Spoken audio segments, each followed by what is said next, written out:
Hello friends, कैसे हैं आप सब। उम्मीद करता हूँ आप सब अच्छे होंगे और आपकी स्टडी बिल्कुल अच्छी चल रही होगी।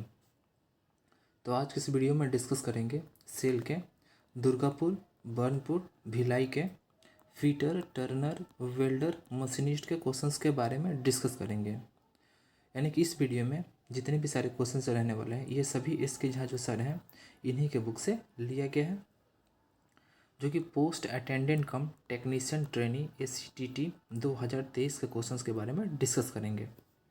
और ये सेल का मैराथन क्लास रहने वाला है और ये पार्ट 5 यानी कि पार्ट 5 रहने वाला है। इसके पहले मैंने 4 पार्ट दे रखा है, अगर आप लोगों ने नहीं देखा है तो जाकर देख सकते हैं, प्लेलिस्ट में इसका वीडियो आपको मिल जाएगा। और फ्रेंड्स, अगर आपको फ्री PDF चाहिए इस वीडियो का या फिर किसी भी वीडियो का तो आप हमारे टेलीग्राम को ज्वाइन कर सकते हैं। टेलीग्राम का लिंक आपको इसी वीडियो के नीचे डिस्क्रिप्शन में मिल जाएगा, वहाँ से जाकर ज्वाइन कर सकते हैं। ओके फ्रेंड्स, तो आइए अब स्टार्ट करते हैं। तो क्वेश्चन नंबर फर्स्ट है, थर्मिट वेल्डिंग में ताप किसके द्वारा उत्पन्न किया जाता है। तो इसका राइट आंसर हो जाएगा ऑप्शन सी, यानी कि रासायनिक क्रिया के द्वारा उत्पन्न किया जाता है। अब जो इंपॉर्टेंट जो पॉइंट्स है उन सभी को भी डिस्कस कर लेते हैं, यहाँ से भी प्रश्न बनते हैं। तो थर्मिट वेल्डिंग के द्वारा रेलवे ट्रैक को जोड़ा जाता है। अगला है, थर्मिट वेल्डिंग एक प्रकार का फ्यूजन वेल्डिंग है। अगला है, थर्मिट वेल्डिंग में ऊष्माक्षेपी अभिक्रिया होता है। अगला है, धातु पाउडर के रूप में एल्युमिनियम तथा मैग्नीशियम लिया जाता है और एल्युमिनियम को Al से सूचित करते हैं और मैग्नीशियम को Mg से सूचित करते हैं। अगला क्वेश्चन है question number second, TIG welding में किस प्रकार के इलेक्ट्रोड का प्रयोग करते हैं। तो इसका राइट आंसर हो जाएगा ऑप्शन ए, यानी कि टंगस्टन इलेक्ट्रोड का प्रयोग करते हैं। अब जो इंपॉर्टेंट जो पॉइंट्स है उन सभी को डिस्कस कर लेते हैं, यहाँ से बहुत सारे प्रश्न बनते हैं। तो TIG वेल्डिंग में इलेक्ट्रोड के रूप में टंगस्टन का प्रयोग किया जाता है। अगला है फुल फॉर्म ऑफ TIG, यानी कि TIG का फुल फॉर्म क्या होता है। तो टंगस्टन इनर्ट गैस होता है और TIG वेल्डिंग मतलब टंगस्टन इनर्ट गैस वेल्डिंग। अगला है, इसे गैस टंगस्टन आर्क वेल्डिंग भी कहते हैं। और ये वाला जो पॉइंट है ये दोनों ये बहुत ही ज़्यादा इंपॉर्टेंट है। अगला क्वेश्चन है क्वेश्चन नंबर थर्ड, निम्नलिखित में फ्लक्स के रूप में किसका प्रयोग करते हैं। तो इसका राइट आंसर हो जाएगा ऑप्शन डी, यानी कि ये सभी, यानी कि रेत का भी करते हैं, सुहागा का भी करते हैं, नमक का भी करते हैं, यानी कि तीनों का करते हैं। अब जो इंपॉर्टेंट जो पॉइंट्स हैं उन सभी को डिस्कस कर लेते हैं, यहाँ से भी प्रश्न बनते हैं। तो शिल्डिंग गैस फ्लक्स पिघलते हुए मटेरियल को बचाता है। अगला है TIG वेल्डिंग, यानी कि टंगस्टन इनर्ट गैस वेल्डिंग में इलेक्ट्रोड के रूप में टंगस्टन का प्रयोग होता है। अगला है स्पॉट वेल्डिंग में इलेक्ट्रोड तांबा का बना होता है। अगला है सोल्डरिंग में वर्कपीस नहीं पिघलता है। अगला क्वेश्चन है क्वेश्चन नंबर फोर्थ, किस विधि में DC करंट का उपयोग किया जाता है। तो इसका राइट आंसर हो जाएगा ऑप्शन ए, यानी कि मेटल इनर्ट गैस वेल्डिंग। अब जो इंपॉर्टेंट जो पॉइंट्स है उन सभी को डिस्कस कर लेते हैं, यहाँ से भी प्रश्न बनते हैं। तो मेटल इनर्ट गैस वेल्डिंग में DC करंट का प्रयोग किया जाता है। अगला है फुल फॉर्म ऑफ MIG, यानी MIG का फुल फॉर्म क्या होता है। तो मेटल इनर्ट गैस होता है और MIG वेल्डिंग मतलब मेटल इनर्ट गैस वेल्डिंग होता है। अगला है, इसकी सहायता से लौह और अलौह दोनों की वेल्डिंग हो सकती है। अगला है MIG, यानी कि मेटल इनर्ट गैस वेल्डिंग में इलेक्ट्रोड तथा वर्कपीस के बीच आर्क उत्पन्न होने के कारण वेल्डिंग हो पाती है। अगला क्वेश्चन है क्वेश्चन नंबर 5, गैस वेल्डिंग समाप्त करने पर ब्लो पाइप में किस गैस को पहले बंद करना चाहिए। तो इसका राइट आंसर हो जाएगा ऑप्शन ए, यानी कि ऑक्सीजन को पहले बंद करना चाहिए। और ये जो प्रश्न जो है वो 2016 में पूछा गया वो प्रश्न है। अब जो इम्पोर्टेंट जो पॉइंट्स है उन सभी को डिस्कस कर लेते हैं, यहाँ से प्रश्न बनते हैं। तो गैस वेल्डिंग समाप्त करने पर ऑक्सीजन गैस को पहले बंद करना चाहिए। अगला है, गैस वेल्डिंग में एसिटिलीन गैस ऑक्सीजन से प्रतिक्रिया कर ऊष्मा उत्पन्न करता है। अगला है, ऑक्सीजन प्रेशर अधिक होने पर टॉप एज पिघल कर गोल हो जाता है। अगला है, कट सरफेस पर खींची हुई रेखा बनाने के कारण है टिप का कट सतह के नज़दीक होना। अगला क्वेश्चन है क्वेश्चन नंबर 6, ऑक्सीजन के सिलेंडर में गैस का दबाव कितना बार होता है। तो इसका राइट आंसर हो जाएगा ऑप्शन बी, यानी कि 138 बार होता है। और ये जो प्रश्न है बहुत ही ज़्यादा इम्पॉर्टेंट है। अब जो इम्पोर्टेंट जो पॉइंट्स है उन सभी को डिस्कस कर लेते हैं। तो ऑक्सीजन सिलेंडर में गैस का दबाव 138 बार होता है। अगला है, ऑक्सीजन सिलेंडर का जो रंग होता है वो काला होता है। अगला है, ऑक्सीजन सिलेंडर स्टेनलेस स्टील का बना होता है। अगला है, ऑक्सीजन सिलेंडर का रंग काला या नीला होता है, लेकिन अधिकतर काला होता है। अगला क्वेश्चन है क्वेश्चन नंबर 7, C2H2 यानी कि एसिटिलीन जब O2 से यानी कि ऑक्सीजन से जब अभिक्रिया करता है तो क्या बनता है। तो CO यानी कार्बन मोनोऑक्साइड, और क्या बनता है। तो इसका राइट आंसर हो जाएगा ऑप्शन सी, यानी कि H2 बनता है। और ये जो प्रश्न जो है वो 2016 में पूछा गया वो प्रश्न है। अब जिन इम्पोर्टेंट जो पॉइंट्स है उन सभी को डिस्कस कर लेते हैं, यहाँ से बहुत सारे प्रश्न क्लियर हो जाएंगे। तो ऑक्सी एसिटिलीन वेल्डिंग में एसिटिलीन गैस ऑक्सीजन से प्रतिक्रिया करता है और ऊष्मा उत्पन्न करता है। जैसे कि जो C2H2 यानी एसिटिलीन जो है वो ऑक्सीजन से क्या किया, तो प्रतिक्रिया किया, और CO यानी कार्बन मोनोऑक्साइड और H2 प्लस ऊष्मा यानी कि हीट उत्पन्न हुआ। अगला है, एसिटिलीन गैस कैल्शियम कार्बाइड यानी CaC2 से मिलता है और जल से अभिक्रिया करने पर तथा हड्डियों के चूर्ण से भी मिलता है। अगला है, जैसे कि कैल्शियम कार्बाइड यानी कि CaC2 जब जल से यानी कि 2H2O से क्या करता है, तो अभिक्रिया करता है तो क्या बनता है, तो एसिटिलीन और कैल्शियम हाइड्रोक्साइड यानी कि एसिटिलीन यानी कि C2H2 और कैल्शियम हाइड्रोक्साइड यानी कि CaOH का होल ट्वाइस। ओके फ्रेंड्स, अब अगला क्वेश्चन डिस्कस कर लेते हैं। अगला क्वेश्चन है क्वेश्चन नंबर 8। इस वाले फिगर को आपको देख कर बताना कि यह किस प्रकार का ज्वाइंट है। तो इसका राइट आंसर हो जाएगा ऑप्शन बी, यानी कि लैप ज्वाइंट। ये कौन सा ज्वाइंट है, तो ये लैप ज्वाइंट है। अब जो इम्पोर्टेंट जो पॉइंट्स है उन सभी को डिस्कस कर लेते हैं। और ये जो प्रश्न जो है वो 2018 में पूछा गया प्रश्न है। तो लैप ज्वाइंट में दो अलग अलग प्लेटों के किनारे को एक दूसरे के ऊपर रखकर जोड़ दिया जाता है। आप देख सकते हैं दो प्लेट है, एक दूसरे के ऊपर रखकर जोड़ा गया हुआ है। इसी को क्या बोलते हैं, तो लैप ज्वाइंट कहते हैं।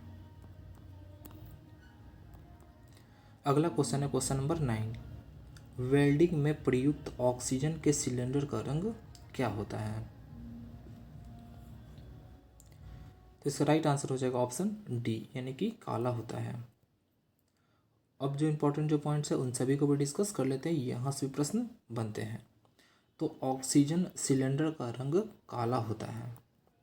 अगला, एसिटिलीन सिलेंडर का जो रंग जो होता है वो मैरून या लाल होता है। अगला, इसमें दाब कम होता है ऑक्सीजन की अपेक्षा। अगला है, इसका दाब लगभग 15 बार से 17 बार होता है। अगला क्वेश्चन है क्वेश्चन नंबर 10, ऑक्सीजन एवं एसिटिलीन सिलेंडरों के ऊपर जो वाल्व सॉकेट लगे होते हैं उनके चूड़ियों का संयोजन कैसे होता है। तो इसका राइट आंसर हो जाएगा ऑप्शन ए, यानी कि एसिटिलीन में लेफ्ट हैंड तथा ऑक्सीजन में राइट हैंड। अब जो इम्पोर्टेंट जो पॉइंट्स है उन सभी को डिस्कस कर लेते हैं। तो एसिटिलीन सिलेंडर के ऊपर लेफ्ट हैंड चूड़ी कटी होती है। अगला है ऑक्सीजन सिलेंडर के ऊपर राइट हैंड चूड़ी कटी होती है। और ये जो दोनों पॉइंट है ये बहुत ही ज़्यादा इम्पॉर्टेंट है। अगला है ऑक्सीजन सिलेंडर का जो रंग होता है वो कैसा होता है, तो काला होता है। अगला है जो एसिटिलीन सिलेंडर है उसका रंग कैसा होता है, तो मैरून होता है। अगला क्वेश्चन है question number 11, bench vice spindle किससे बना होता है। तो इसका राइट आंसर हो जाएगा ऑप्शन डी, यानी कि मृदु इस्पात का बना हुआ होता है। अब जो इंपॉर्टेंट जो पॉइंट्स है उन सभी को भी डिस्कस कर लेते हैं। तो बेंच वाइस का स्पिंडल मृदु इस्पात का बना होता है। अगला है बेंच वाइस का जा प्लेट कास्ट आयरन का बना होता है। अगला है BIS के अनुसार यह प्रायः 75 से 150 mm तक पाई जाती है। अगला क्वेश्चन है क्वेश्चन नंबर 12, पाइप वाइस के जा का भी ग्रूव कौन होता है। तो इसका राइट आंसर हो जाएगा ऑप्शन ए, यानी कि 90 डिग्री होता है। अब जो इम्पोर्टेंट जो पॉइंट्स है उन सभी को डिस्कस कर लेते हैं। तो पाइप वाइस में भी ग्रूव होता है। 90 डिग्री का पाइप वाइस को प्लम्बर वाइस भी कहते हैं। अगला है इसका मूवेबल जा लंब रूप यानी कि वर्टिकल खुलता है। अगला क्वेश्चन है क्वेश्चन नंबर 13, किस वाइस में स्पिंडल प्रयोग नहीं होता है। तो इसका राइट आंसर हो जाएगा ऑप्शन सी, यानी कि पिन वाइस में। अब जो इम्पोर्टेंट जो पॉइंट्स है उन सभी को भी डिस्कस कर लेते हैं। तो पिन वाइस में स्पिंडल नहीं प्रयोग होता है। अगला है बेंच वाइस में स्पिंडल का प्रयोग होता है। अगला है स्पिंडल माइल्ड स्टील का बना होता है। अगला है जा प्लेट टूल स्टील का बना होता है। अगला है घड़ी साइज द्वारा छोटे पुर्जे पकड़ने में पिन वाइस का प्रयोग किया जाता है। अगला क्वेश्चन है क्वेश्चन नंबर 14, हथौड़े के हत्थे को उसके अंतिम छोर से पकड़ने का उद्देश्य है। तो इसका राइट आंसर हो जाएगा ऑप्शन सी, यानी कि अधिकृत यांत्रिक लाभ प्राप्त करने के लिए। अब जो इम्पोर्टेंट जो पॉइंट्स है उन सभी को भी डिस्कस कर लेते हैं। तो हथौड़े के हत्थे को उसके अंतिम छोर से पकड़ने का उद्देश्य अधिक यांत्रिक लाभ प्राप्त करना है। अगला है यांत्रिक लाभ यानी कि MA, यानी कि आदर्श मशीन के लिए। तो यांत्रिक लाभ बराबर क्या होता है, तो आयाम भुजा की लंबाई जिसको हम x से सूचित करते हैं, और भुजा यानी कि भार भुजा की लंबाई जिसको y से सूचित करते हैं। अगला है यदि x अगर ज़्यादा होगा यानी कि बढ़ेगा तो जो MA है वो भी बढ़ेगा, यानी कि अगर आयाम भुजा की जो लंबाई है अगर वो बढ़ेगा तो जो यांत्रिक जो लाभ है वो भी बढ़ेगा। अगला क्वेश्चन है क्वेश्चन नंबर 15, वॉइस क्लैंप का उपयोग किसके लिए किया जाता है। तो इसका राइट आंसर हो जाएगा ऑप्शन सी, यानी कि परिकृष्ट पृष्ठ को सुरक्षित रखने के लिए किया जाता है। अब जो इम्पोर्टेंट जो पॉइंट्स है उन सभी को भी डिस्कस कर लेते हैं। तो वॉइस क्लैंप का उपयोग परिकृष्ट पृष्ठ को सुरक्षित रखने के लिए किया जाता है। अगला है अधिकतर वॉइस की जा प्लेट टूल स्टील या माइल्ड स्टील की केस हार्ड की हुई बनाई जाती है।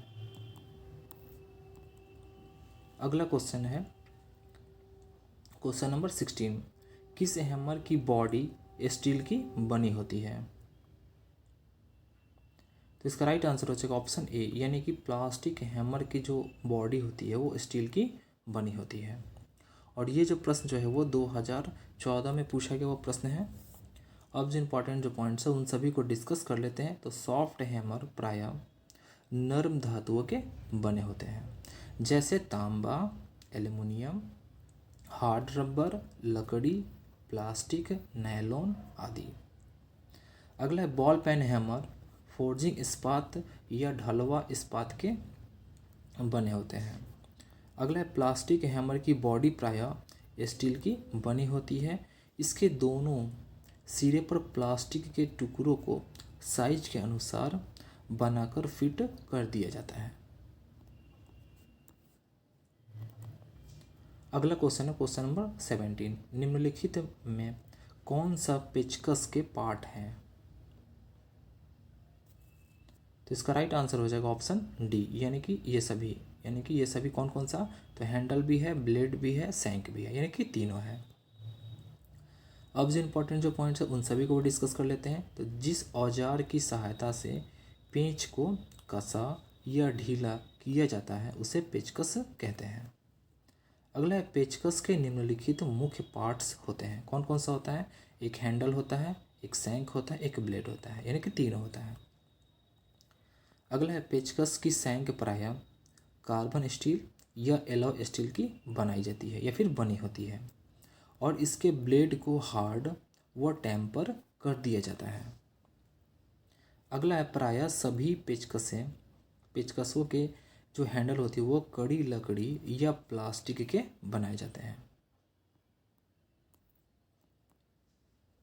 अगला क्वेश्चन है क्वेश्चन नंबर 18। निम्न में से प्लायर्स के भाग हैं। तो इसका राइट आंसर हो जाएगा ऑप्शन डी, यानी कि ये सभी। अब कौन कौन सा है? तो हैंडल भी है, जॉ भी है, रिवेट भी है, यानी कि तीनों है। और ये जो प्रश्न जो है वो 2014 में पूछा गया वो प्रश्न है। अब जो इंपॉर्टेंट जो पॉइंट्स है उन सभी को भी डिस्कस कर लेते हैं। तो प्लायर्स एक प्रकार का टूल है मोड़ने काटने जिसका प्रयोग कार्य करते समय छोटे छोटे कार्यों को पकड़ने के लिए किया जाता है। अगला है प्लायर्स के मुख्य 3 भाग होते हैं। एक हैंडल होता है, एक रिवेट होता है, एक जॉ होता है। अगला है प्लायर्स जो होता है वो प्रायः कास्ट स्टील का बना होता है। और ये वाला जो पॉइंट है ये भी बहुत ही ज़्यादा इंपॉर्टेंट है क्योंकि टूल्स और वो किस मटेरियल का बना हुआ होता है उस पर प्रश्न पूछा ही जाता है। तो इसीलिए मैंने खजाने वाले वीडियो में बना रखा है टूल्स और वो किस मटेरियल का बना हुआ होता है उस पर वीडियो मैंने बना रखा है। अगर आप लोगों ने नहीं देखा है तो जाकर देख सकते हैं। यहाँ से बहुत सारे प्रश्न आपको क्लियर हो जाएगा। अगला क्वेश्चन है क्वेश्चन नंबर 19। अस्थायी रूप से फिट किए जाने वाले पुर्जे प्रायः नट और बोल्ट के द्वारा जोड़े जो हैं जिनको कसने व ढीला करने के लिए एक प्रकार का टूल प्रयोग में लाया जाता है जिसे कहते हैं। तो इसका राइट आंसर हो जाएगा ऑप्शन ए, यानी कि स्पैनर्स कहते हैं। और ये जो प्रश्न जो है वो 2009 में पूछा गया वो प्रश्न है। अब जो इंपॉर्टेंट जो पॉइंट्स है उन सभी को डिस्कस कर लेते हैं। तो अस्थायी रूप से फिट किए जाने वाले पुर्जे प्रायः नट और बोल्ट द्वारा जोड़े जाते हैं जिनको कसने या ढीला करने के लिए एक प्रकार का टूल प्रयोग में लाया जाता है स्पैनर कहलाता है। अगला स्पैनर को उसके आकार और साइज के अनुसार जाना जाता है। अगला है स्पैनर का साइज इसके ऊपर छपा रहता है। अगला है spanner cast iron, cast steel, medium carbon steel, nickel chromium steel, chromium vanadium steel व वेनेडियम एलॉय स्टील का बना होता है। अगला क्वेश्चन है क्वेश्चन नंबर 20। किस स्पैनर के मुंह के साइज को घटाया बढ़ाया जा सकता है? उसकी बनावट में 2 जॉ होते हैं, एक जॉ फिक्स होता है तथा दूसरा मूवेबल। तो इसका राइट आंसर हो जाएगा ऑप्शन सी, यानी कि एडजस्टेबल स्पैनर। और ये जो प्रश्न जो है वो 2007 में पूछा गया वो प्रश्न है। अब जो इंपॉर्टेंट जो पॉइंट्स है उन सभी को भी डिस्कस कर लेते हैं। तो एडजस्टेबल स्पैनर के मुंह के साइज को घटाया बढ़ाया जा सकता है। अगला है इसकी बनावट में 2 जॉ होते हैं, एक जॉ फिक्स होता है तथा दूसरा मूवेबल। अगला है एडजस्टेबल स्पैनर का प्रयोग अलग अलग साइज के नट या बोल्ट को खोलने व कसने के लिए किया जाता है। अगला है ट्यूबुलर बॉक्स स्पैनर एक खोखला पाइप होता है जो कि अंदर से षष्ठभुज आकार में बना होता है। अगला क्वेश्चन है क्वेश्चन नंबर 21। निम्न में से किस धातु का लेथ बेड बना होता है? तो इसका राइट आंसर हो जाएगा ऑप्शन बी, यानी कि कास्ट आयरन का। अब जो इंपॉर्टेंट जो पॉइंट्स है उन सभी को भी डिस्कस कर लेते हैं। तो लेथ का बेड जो होता है वो कास्ट आयरन की बनाई जाती है या फिर बना होता है। अगला, इसमें हाई कंप्रेसिव स्ट्रेंथ होता है। अगला है जिसके कारण झटका सहन कर लेती है।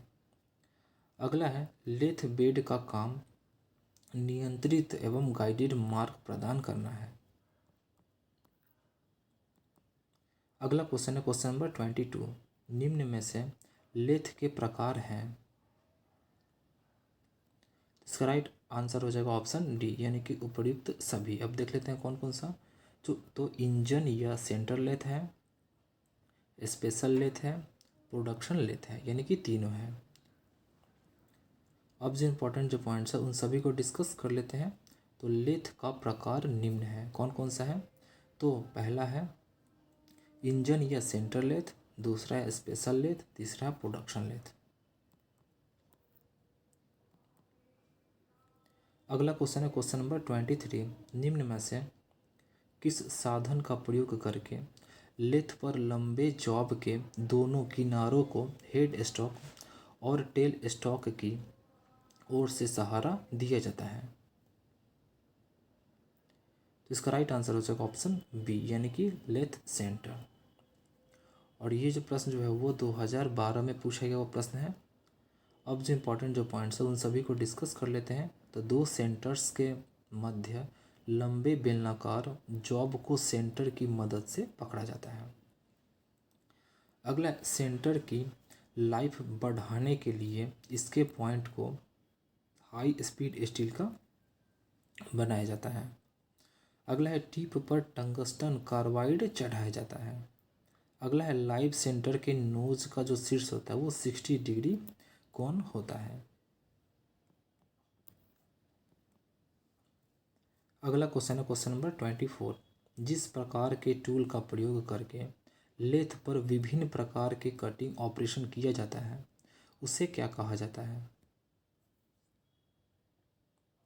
तो इसका राइट आंसर हो जाएगा ऑप्शन सी, यानी कि उसे लेथ कटिंग टूल कहा जाता है। अब जो इंपॉर्टेंट जो पॉइंट्स है उन सभी को भी डिस्कस कर लेते हैं। तो किसी खास आकृति में लाने की चेष्टा कटिंग टूल के द्वारा की जाती है। अगला है कार्यखंड के परिधि पर स्थित किसी बिंदु पर 1 मिनट में चली गई दूरी को कटिंग स्पीड कहते हैं। अगला है भी बराबर, यानी कि कटिंग स्पीड बराबर पाई डी एन बटे 1000, यानी कि 1000 मीटर पर मिनट होता है। अगला है खराद स्पिंडल की चाल 1200 से 3600 चक्र प्रति मिनट होता है। अगला क्वेश्चन है क्वेश्चन नंबर 25। निम्न में से किससे फीड प्रभावित होता है? तो इसका राइट आंसर हो जाएगा ऑप्शन डी, यानी कि उपर्युक्त सभी से, यानी कि टूल की धातु से भी, कार की फिनिश से भी, कार की धातु से भी। और ये जो प्रश्न जो है वो 2017 में पूछा गया वो प्रश्न है। अब जो इम्पोर्टेंट जो पॉइंट्स है उन सभी को डिस्कस कर लेते हैं। तो निम्नलिखित को फीड प्रभावित करता है, किसको किसको? तो टूल की धातु को भी, कार की धातु को भी, कार की फिनिश को भी। अगला क्वेश्चन है क्वेश्चन नंबर 26। फोर्ज चक्र के ऊपर बने वृत्त किस उद्देश्य के लिए होता है? इसका राइट आंसर हो जाएगा ऑप्शन सी, यानी कि चारों जौ को बराबर दूरी पर खोलने में सहायता प्रदान करते हैं, इसीलिए होता है। अब जो इम्पोर्टेंट जो पॉइंट्स हैं उन सभी को डिस्कस कर लेते हैं। यहाँ से भी प्रश्न बनते हैं। तो फोर्ज चक्र के ऊपरी बने वृत्त के का उद्देश्य चारों जौ को बराबर दूरी पर खोलने में सहायता प्रदान करते हैं। अगला, इसमें 4 जौ होते हैं, यानी कि 4 जबड़ा होता है इसमें। अगला, इसका दूसरा नाम डॉग चक भी है। अगला है इस चक में जबड़ों को घिसने के बाद भी शुद्धता बनी रहती है। अगला क्वेश्चन है क्वेश्चन नंबर 27। लेथ मशीन करता है,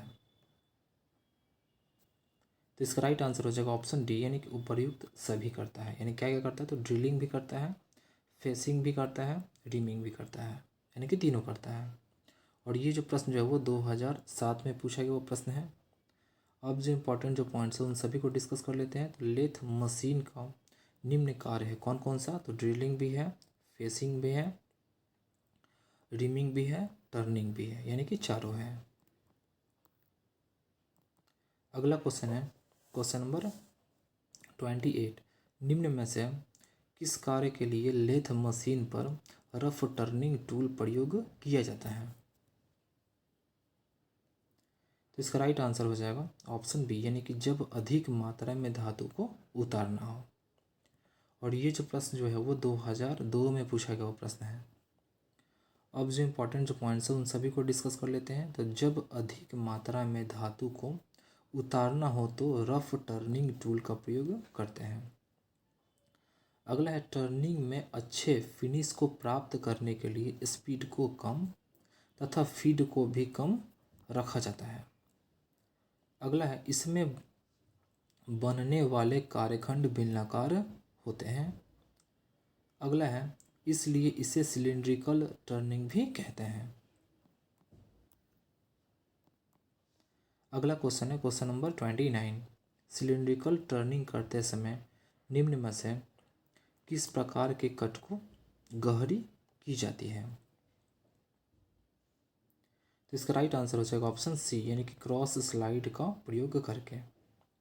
और ये जो प्रश्न जो है वो 2001 में पूछा गया वो प्रश्न है।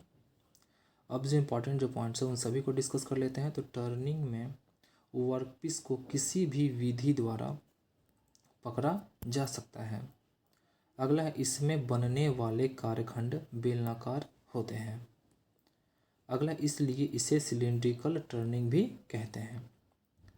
अगला है टर्निंग में अच्छे फिनिश को प्राप्त करने के लिए स्पीड को कम तथा फीड को भी कम रखा जाता है। अगला क्वेश्चन है क्वेश्चन नंबर 30। BIS का पूरा नाम होता है, तो इसका राइट आंसर हो जाएगा ऑप्शन ए, यानी कि ब्यूरो ऑफ इंडियन स्टैंडर्ड होता है। और ये जो प्रश्न है 2014 में पूछा गया वो प्रश्न है। अब जो इम्पोर्टेंट जो पॉइंट्स है उन सभी को भी डिस्कस कर लेते हैं। तो फुल फॉर्म ऑफ BIS, यानी B for bureau, I for Indian, S for standard, यानी कि ब्यूरो ऑफ इंडियन स्टैंडर्ड। अगला क्वेश्चन है क्वेश्चन नंबर 31। निम्न में से कौन सा तांबे का एक अयस्क है,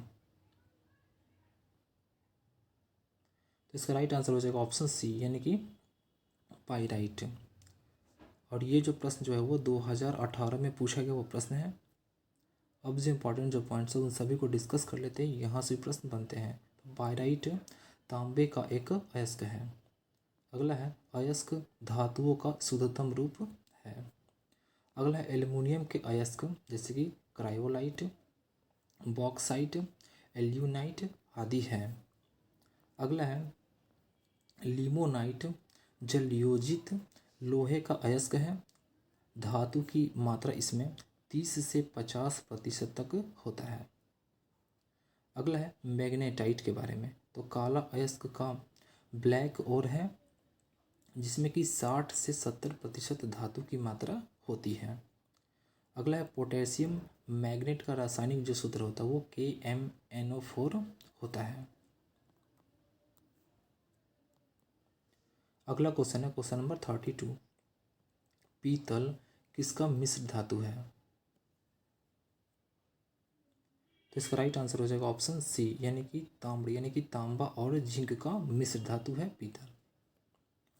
अब जो इम्पोर्टेंट जो पॉइंट्स है उन सभी को डिस्कस कर लेते हैं। तो पीतल जो है वो तांबा और जिंक का मिश्र धातु है।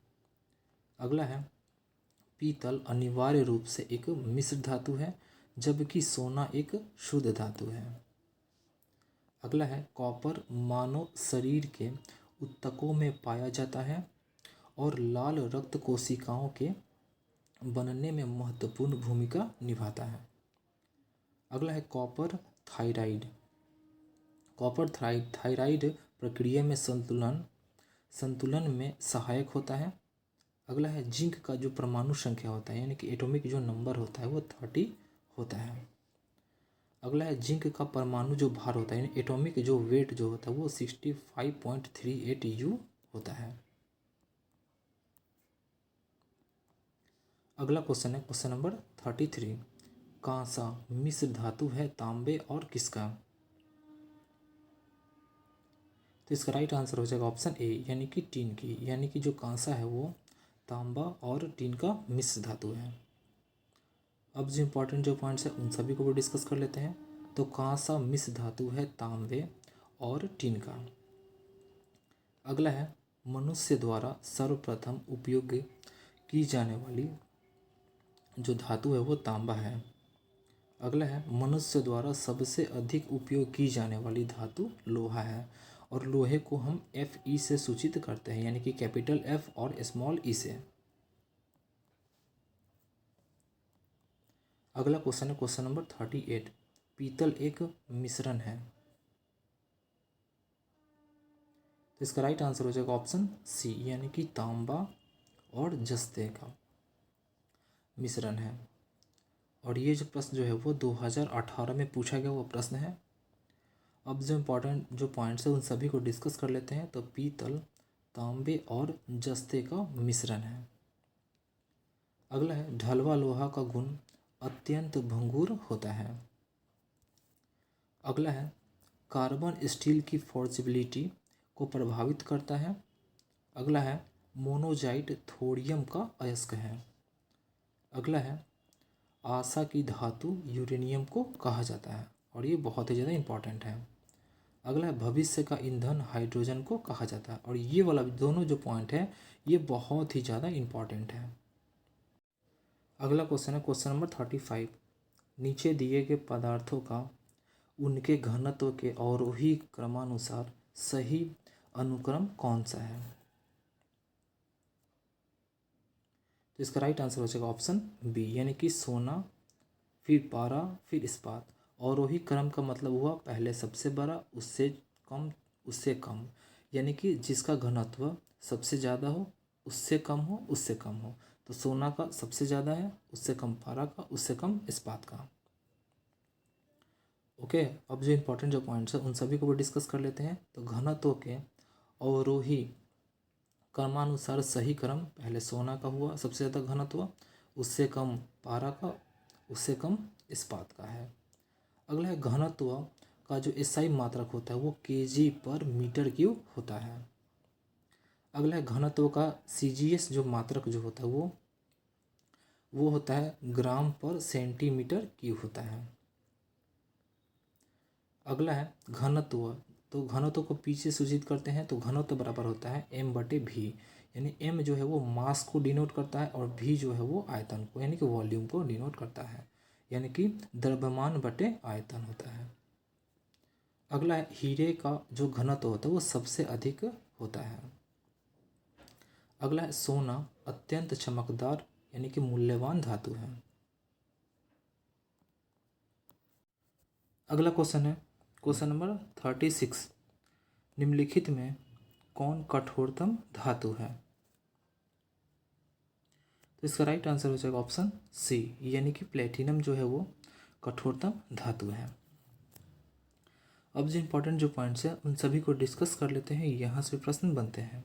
तो प्लेटिनम कठोरतम धातु है। अगला है सोडियम मुलायम होता है, इसे चाकू से काटा जाता है। अगला है पिच ब्लेड यूरेनियम का अयस्क है। अगला है टीन धातु कोरोजन रेजिस्टेंट होती है। अगला है चालकता पदार्थ का भौतिक गुण होता है। अगला है उच्च कार्बन इस्पात में कार्बन की मात्रा 0.8% से 1.5% तक होता है। अगला क्वेश्चन है क्वेश्चन नंबर 37। बॉक्साइट अयस्क है। तो इसका राइट आंसर हो जाएगा ऑप्शन बी, यानी कि एल्युमिनियम का अयस्क है। और अब जो इंपॉर्टेंट जो पॉइंट्स है उन सभी को भी डिस्कस कर लेते हैं। तो बॉक्साइट एल्युमिनियम का अयस्क है। अगला है बोरेक्स और ट्रोना सोडियम के अयस्क हैं। अगला है कार्बन एक अधातु है, इसे सी से व्यक्त करते हैं, यानी कि जो लेटर सी है अल्फ़ाबेट का, इससे सूचित करते हैं किसको, तो कार्बन को। अगला है कार्बन की जो परमाणु संख्या यानी कि एटॉमिक जो नंबर है वो 6 यानी कि 6 है। अगला है कार्बन का जो परमाणु जो द्रव्यमान है वो 12 होता है। अगला है कार्बन के 3 अपरूप होते हैं, कौन कौन सा, तो एक होता है हीरा होता है, एक ग्रेफाइट होता है, एक फुलरीन होता है। अगला क्वेश्चन है क्वेश्चन नंबर 38। विश्व में उपयोग में लाई जाने वाली प्रथम धातु थी। तो इसका राइट आंसर हो जाएगा ऑप्शन ए, यानी कि तांबा। अब जो इंपॉर्टेंट जो पॉइंट्स है उन सभी को डिस्कस कर लेते हैं। तो विश्व में उपयोग में लाई जाने वाली प्रथम धातु तांबा थी। अगला है तांबा का क्वथनांक 1100 डिग्री सेंटीग्रेड होता है। अगला है तांबा को टीन के साथ मिलाकर कांसा बनाने में प्रयोग होता है। अगला है तांबा को जस्ता के साथ मिलाकर पीतल बनाया जाता है। अगला है तांबा का उपयोग बिजली के तार बनाने में किया जाता है। अगला क्वेश्चन है क्वेश्चन नंबर 39। स्टील की कठोरता बढ़ जाती है। इसका राइट आंसर हो जाएगा ऑप्शन सी, यानी कि कार्बन प्रतिशत बढ़ाने से स्टील की कठोरता बढ़ जाती है। और ये जो प्रश्न जो है वो 2019 में सेकंड शिफ्ट में पूछा गया वो प्रश्न है। अब जो इंपॉर्टेंट जो पॉइंट्स है उन सभी को डिस्कस कर लेते हैं। तो स्टील की कठोरता हार्ड यानी कि हार्डनेस कार्बन प्रतिशत बढ़ाने से बढ़ जाती है। अगला है लोहे या स्टील में जितना ज़्यादा कार्बन मिलाते हैं इस्पात यानी कि स्टील उतना ही कठोर बन जाता है। अगला है कठोरता बढ़ाने के साथ ही उसकी भंगुरता यानी कि ब्रिटलनेस भी बढ़ जाती है। अगला है 1149 डिग्री सेंटीग्रेड पर लोहे में कार्बन की अधिकतम घुल्यता 2.14% है। अगला है कम तापमान पर अगर लोहे में ज़्यादा मात्रा में कार्बन हो तो इससे सीमेंटाइट का निर्माण होता है। अगला क्वेश्चन है क्वेश्चन नंबर 40। निम्नलिखित में से कौन सा बहुलक बुलेट प्रूफ वस्त्र बनाने में उपयोग किया जाता है। तो इसका राइट आंसर हो जाएगा ऑप्शन बी, यानी कि पॉलीएमाइड का। और ये जो प्रश्न जो है वो 2018 में पूछा गया वो प्रश्न है। अब जो इंपॉर्टेंट जो पॉइंट्स है उन सभी को डिस्कस कर लेते हैं। तो पॉलीएमाइड बहुलक बुलेट प्रूफ वस्त्र बनाने में उपयोग किया जाता है। अगला है पॉलीएमाइड एक बहुलक है जिसमें एमाइड बॉन्ड द्वारा जुड़ी दोहराई जाने वाली इकाई होती है। अगला है एमिनो एसिड के पॉलीपेप्टाइड्स या प्रोटीन के रूप में जाना जाता है। अगला है रिले आदि में बिजली कंडक्टर बनाने के लिए भी सिल्वर का ही प्रयोग किया जाता है। अगला है ड्यूरेल्यूमिन और हिंडोलियम में 95% एल्युमिनियम होता है। अगला सबसे अधिक कठोरता प्राप्त हाई कार्बन स्टील में की जा सकती है। अगला क्वेश्चन है question number 41। ISO metric thread का सन्निहित कोण यानी कि इंक्लूडेड एंगल क्या होता है। तो इसका राइट आंसर हो जाएगा ऑप्शन सी, यानी कि 60 डिग्री होता है। और ये जो प्रश्न जो है वो 2013 में पूछा गया वो प्रश्न है। अब जो इंपॉर्टेंट जो पॉइंट्स है उन सभी को डिस्कस कर लेते हैं। तो ISO मीट्रिक थ्रेड का सन्निहित कोण यानी कि इंक्लूडेड एंगल 60 डिग्री का होता है। अगला है स्क्वायर थ्रेड का जो एंगल होता है वो 90 डिग्री का होता है। अगला है BA थ्रेड का जो एंगल जो होता है वो 47.5 डिग्री का होता है। अगला है मीट्रिक थ्रेड का जो एंगल जो होता है वो 60 डिग्री का होता है। यानी कि ये जो तीनों जो दिया गया है ये बहुत ही ज़्यादा इम्पोर्टेंट दिया गया है। अगला क्वेश्चन है क्वेश्चन नंबर 42। मीट्रिक थ्रेड की आकृति कैसी होती है? तो इसका राइट आंसर हो जाएगा ऑप्शन सी, यानी कि भी टाइप 60 डिग्री कोण होती है। अब जो इंपॉर्टेंट जो पॉइंट्स हैं उन सभी को भी डिस्कस कर लेते हैं, यहाँ से भी प्रश्न बनते हैं। तो मीट्रिक थ्रेड की आकृति भी टाइप की होती है। अगला है मीट्रिक थ्रेड का जो एंगल जो होता है वो 60 डिग्री का होता है। अगला है चूड़ी प्रायः single start thread, double start तथा मल्टी स्टार्ट थ्रेड की पाई जाती है। अगला है बाहरी चूड़ियों का पिच डायमीटर जो है वो चेक करने के लिए स्क्रू थ्रेड माइक्रोमीटर का प्रयोग किया जाता है। अगला क्वेश्चन है क्वेश्चन नंबर 43। पेंच गेज की चूड़ियों का अंतराल 0.5 mm है। थिम्बल पर भागों की संख्या 25 है।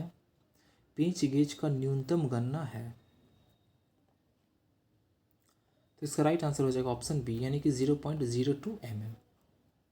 अब जो इंपॉर्टेंट जो पॉइंट्स है उन सभी को डिस्कस कर लेते हैं। यहाँ से ये जो प्रश्न है वो क्लियर हो जाएगा। तो सूक्ष्म माप बराबर क्या होता है? तो पिच बटे थिम्बल के भाग होता है। तो यहाँ पर दिया गया है, जो दिया गया पेंच गेज की चूड़ियों का जो अंतराल जो दिया गया है, यही पिच जो दिया गया है वो यानी कि 0.5 mm पिच दिया गया है, उसको यहाँ पर रख देंगे। उसका थिम्बल के भाग जो है वो यहाँ पर दिया गया है 25 दिया गया, इसको यहाँ पर रख देंगे। और इन दोनों को कैलकुलेशन करने के बाद इसका राइट आंसर आ जाएगा 0.02 mm आ जाएगा। तो आई होप ये सब आपको समझ में आ गया होगा। ये फॉर्मूला जो है बहुत ही ज़्यादा इंपॉर्टेंट है। अगला क्वेश्चन है क्वेश्चन नंबर 44। स्क्रू थ्रेड का पिच डायमीटर चेक किया जाता है। तो इसका राइट आंसर हो जाएगा ऑप्शन सी, यानी कि स्क्रू थ्रेड माइक्रोमीटर के द्वारा किया जाता है। अब जो इंपॉर्टेंट जो पॉइंट्स हैं उन सभी को डिस्कस कर लेते हैं, यहाँ से प्रश्न बनते हैं। तो स्क्रू थ्रेड का pitch diameter screw thread micrometer से चेक किया जाता है। अगला है इसके फिक्स्ड एनविल में भी ग्रूव होता है। अगला इसके द्वारा थ्रेड की गहराई या पिच डायमीटर मापा जाता है। अगला है इसका जो लिस्ट काउंट जो होता है ये 0.01 mm होता है। और फ्रेंड्स मैंने लिस्ट काउंट पे भी वीडियो बना रखा है जो कि खजाना वीडियो के नाम से है। अगर आप लोगों ने नहीं देखा है तो जाकर देख सकते हैं, क्योंकि लिस्ट काउंट से भी प्रश्न जो है वो हर एक एग्जाम में एक प्रश्न या दो प्रश्न रहता ही रहता है, इसीलिए मैंने बना रखा है लिस्ट काउंट पे। आप लोगों ने नहीं देखा है तो जाकर देख सकते हैं। ओके फ्रेंड्स, अगला क्वेश्चन है क्वेश्चन नंबर 45। स्क्रू थ्रेड में दो साथ लगी चूड़ियों के केंद्र के बीच की दूरी को कहते हैं। तो इसका राइट आंसर हो जाएगा ऑप्शन डी, यानी कि पिच कहते हैं। और ये जो प्रश्न जो है वो 2016 में पूछा गया वो प्रश्न है। अब जो इंपॉर्टेंट जो पॉइंट्स हैं उन सभी को डिस्कस कर लेते हैं। तो स्क्रू थ्रेड में दो साथ लगती चूड़ी के केंद्र के बीच की जो दूरी है उसको पिच कहते हैं। अगला है चूड़ी के सबसे ऊपरी वाले भाग को क्रेस्ट कहते हैं। अगला है चूड़ी के सबसे निचले वाले भाग को रूट कहते हैं। अगला है चूड़ी के साइड सतह जो फ्लैंक कहलाती है। अगला क्वेश्चन है क्वेश्चन नंबर 46। कौन से स्क्रू को सेफ्टी स्क्रू कहते हैं? तो इसका राइट आंसर हो जाएगा ऑप्शन बी, यानी कि सेट स्क्रू को सेफ्टी स्क्रू कहते हैं। अब जो इंपॉर्टेंट जो पॉइंट्स है उन सभी को डिस्कस कर लेते हैं, यहाँ से भी प्रश्न बनते हैं। तो सेट स्क्रू को सेफ्टी स्क्रू कहते हैं। अगला है ये स्क्रू हेड और बिना हेड दोनों प्रकार के होते हैं। अगला है जिस स्क्रू के हेड नहीं होती है उसे ग्रूव स्क्रू कहते हैं। अगला है इस प्रकार के स्क्रू का प्रयोग मशीन के पार्ट्स आदि की सेटिंग करने तथा कसने के लिए किया जाता है। अगला क्वेश्चन है क्वेश्चन नंबर 47। किस तरह का बोल्ट आयताकार स्लॉट में फिट होता है? तो इसका राइट आंसर हो जाएगा ऑप्शन ए, यानी कि चौकोर बेल्ट बोल्ट। अब जो इंपॉर्टेंट जो पॉइंट्स हैं उन सभी को डिस्कस कर लेते हैं। तो चौकोर बोल्ट आयताकार स्लॉट में फिट होता है। अगला है स्क्वायर हेड बोल्ट का हेड चौरस होता है। अगला, इसका प्रयोग साधारण कार्यों या शाफ्ट के बियरिंग में किया जाता है। अगला, हेड की जो मोटाई है वो 3.14 डी है। अगला क्वेश्चन है क्वेश्चन नंबर 48, कौन सा फास्टनर अर्धस्थायी है? तो इसका राइट आंसर हो जाएगा ऑप्शन बी, यानी कि रिवेटिंग। जो रिवेटिंग है वो अर्धस्थायी फास्टनिंग है। और ये जो प्रश्न जो है वो 2007 में पूछा गया वो प्रश्न है। अब जो इंपॉर्टेंट जो पॉइंट्स है उन सभी को डिस्कस कर लेते हैं। तो रिवेटिंग अर्धस्थायी फास्टनर होता है। अगला, इस विधि का प्रयोग प्लेटों और चादरों के द्वारा बनी वस्तुओं में होता है। अगला क्वेश्चन है क्वेश्चन नंबर 49, टेनेसाइल लोड के लिए किस स्प्रिंग का प्रयोग किया जाता है? इसका राइट आंसर हो जाएगा ऑप्शन ए, यानी कि हेलिकल टेंशन स्प्रिंग का प्रयोग किया जाता है। अब जो इंपॉर्टेंट जो पॉइंट्स है उन सभी को डिस्कस कर लेते हैं। तो टेनेसाइल लोड के लिए हेलिकल टेंशन स्प्रिंग का प्रयोग किया जाता है। अगला है, इस स्प्रिंग के कॉइल आपस में टच रहते हैं, अर्थात बिल्कुल पास पास होते हैं। अगला, ये स्प्रिंग स्टील के बनाए जाते हैं। अगला है, जब एक तन्य भार अक्षीय रूप से लगाया जाता है तो स्प्रिंग का विस्तार होता है और कुंडलियों के बीच की दूरी बढ़ जाती है। अगला क्वेश्चन है क्वेश्चन नंबर 50, गजन पिन किस प्रकार का बियरिंग है? तो इसका राइट आंसर हो जाएगा ऑप्शन ए, यानी कि पिवट बियरिंग है। और ये जो प्रश्न जो है वो 2015 में पूछा गया वो प्रश्न है। अब जो इंपॉर्टेंट जो पॉइंट्स है उन सभी को डिस्कस कर लेते हैं। तो गजन पिन पिवट बियरिंग है। अगला, पिवट बियरिंग में लोडेड शाफ्ट वर्टिकल होता है और शाफ्ट का सिरा बियरिंग के अंदर रहता है। अगला, ये बियरिंग घूमती हुई शाफ्ट को खड़ी अवस्था में सहारा देने के लिए प्रयोग की जाती है। तो फ्रेंड्स, आज के लिए इतना ही। वीडियो कैसा लगा? अगर आपको वीडियो अच्छा लगा हो तो वीडियो को लाइक करें, चैनल को सब्सक्राइब करें और बेल आइकन को दबाएं ताकि कोई भी नोटिफिकेशन हो उसका मैसेज आपके पास सबसे पहले पहुंचे। और फ्रेंड्स, अगर आपको इस वीडियो का या फिर किसी भी वीडियो का फ्री PDF चाहिए तो आप हमारे टेलीग्राम को ज्वाइन कर सकते हैं। टेलीग्राम का लिंक आपको इसी वीडियो के नीचे डिस्क्रिप्शन में मिल जाएगा, वो वहाँ से जाकर ज्वाइन कर सकते हैं। और अभी तक आप लोगों ने खजाना वाला वीडियो को नहीं देखा है तो जाकर देख सकते हैं, क्योंकि हर एक एग्जाम में यहाँ से 5 से 6 नंबर, यानी कम से कम 5 से 6 नंबर तो पक्के आपके आते ही आते हैं, यानी कि इससे ज़्यादा भी आ सकता है। इसीलिए इस वाले वीडियो को एग्ज़ाम से पहले देखना बिल्कुल भी ना भूलें। ओके फ्रेंड्स, क्योंकि इसमें वैसे वैसे टॉपिक्स को लिया गया है जहाँ से प्रश्न आपके डायरेक्टली एग्जाम में पूछा ही जाता है, और ये सभी ट्रेडों के लिए है। Okay friends, thanks for watching.